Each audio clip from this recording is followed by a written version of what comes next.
what's an old lefty like yourself going on Carlson?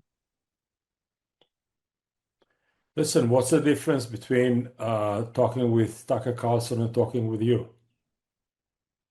You guys are not in the same state of mind. You don't agree on a lot of things. Listen, if I would have talked, read, wrote to only the people who think like myself, would have been quite boring. Let's put it like that. Here you have an individual that his outreach is millions of people and is maybe one of the most, if not the most, non-establishment influencer in North America and maybe the entire English-speaking world. And I have the opportunity to speak with him and through him to communicate with his audience. It will be a missed opportunity to miss this opportunity. I'll say even more than that.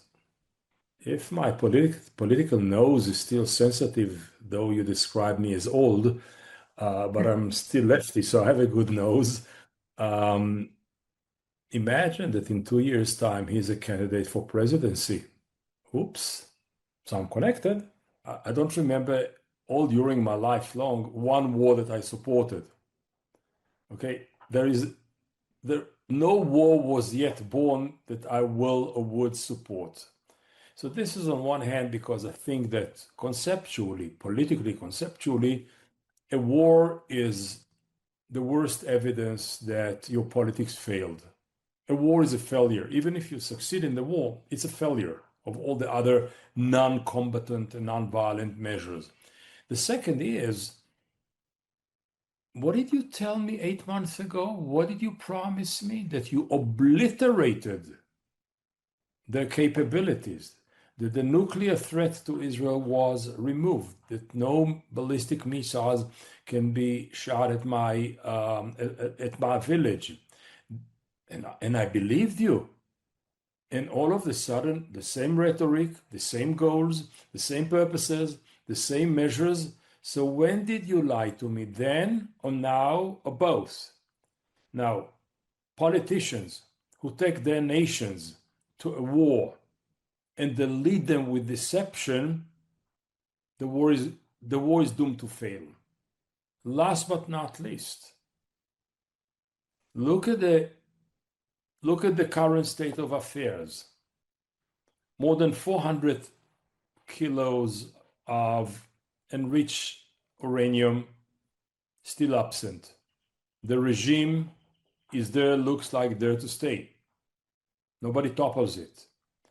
Missiles are hitting our cities daily, 8 times today. We ran to the bomb shelter. So something is not working. Netanyahu is an individual, besides being a very, very, how will I say it, an awful person. He's the worst leader the Jewish people ever had. I don't mean the Israeli people in the last 80 years. I mean all during the couple of thousands of years of Jewish history. That's an awful leader. Failed in everything he promised and incited everybody against everybody else in our society and a few other societies. So I do not buy from him a thing. Okay? Having said that, there is a real question. And the real question is, what do you do with something like Iran? Let's begin with, what do you do not do? If you cannot win it by war, let's look for some alternatives. The Obama agreement, maybe it was not a perfect one, but up until President Trump, with the incitement of Prime Minister Netanyahu, walked away from this agreement, there were no enrichment of uranium by Iranians. Only by walking away from the agreement, they got a permit to do whatever they like. So both Trump and Netanyahu are responsible for this acceleration. You think that they planned it already in Trump's first term? These people do not plan a thing. They don't plan a thing. They don't have strategies. They don't have long term. They don't have processes. They simply either shoot from the hips or shoot from the lips. They're simply shooters. They draw the guns and they shoot. Why? Because they have a gun. No long-term thinking. If you have a long-term thinking, and this is to say, what's the best environment for Israel, but not Israel only, Israel and its neighbors to live in this region, which is a complicated region. A couple of weeks ago, 3 weeks ago, before the war started, they had a leader. Not sure he was a nice person. Not sure I would like him to be my in-law, okay, or my neighbor, or even my spiritual leader.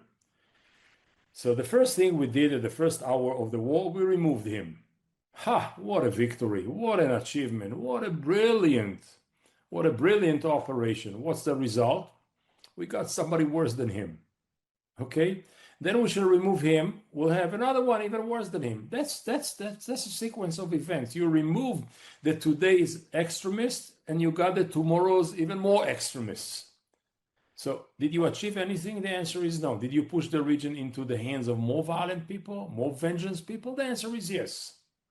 So the question is not how to repeat this mistake in enhanced forum, how to walk away from this paradigm into a different place. But to begin with, they started to play with the idea of a bomb because of the Iran-Iraq war. And then what gave them an upgrade or lifted up their spirit towards a bomb was North Korea policy. They said nobody touches North Korea because they have a nuclear capability. Let's have it as well. So nobody like Iran, or like Iraq, and nobody like Israel, and nobody like the United States of America will ever touch us. So if the motivation of the Iranians is to have a bomb in order to secure their being, correspond with the security of their being, rather than with the tool for the security, i.e. the bomb. Sit down with them and say, what do you need in order to feel secure on your own land? Open your website and find out when was the upgrade, the uplift of the Iranian enrichment, and that was immediately, the year immediately after the Americans walked away from the agreement in 2018. Up until then, according to everybody, the monitors and the supervisors and the partners, they were in the agreement. So negotiate it further, improve it. They will take some, you will give some. It's a negotiation. That's a different art. But you say, first I walk away, then the other side walks away as well because you are not there. Then they do whatever they like, and then they bomb them, and then you say, oh, but they don't like to talk with us. You walked away. Now, I'm not here to defend the Iranian side. I'm here to criticize as if my side behaves childish or bullish. So who's going to win in this battle? China. Who? Russia. China, Russia, Iran. These are going to win. Netanyahu and Trump are the losers of this war. Never mind what they say, never mind how they will package it, never mind how they will do huge branding campaign, etc.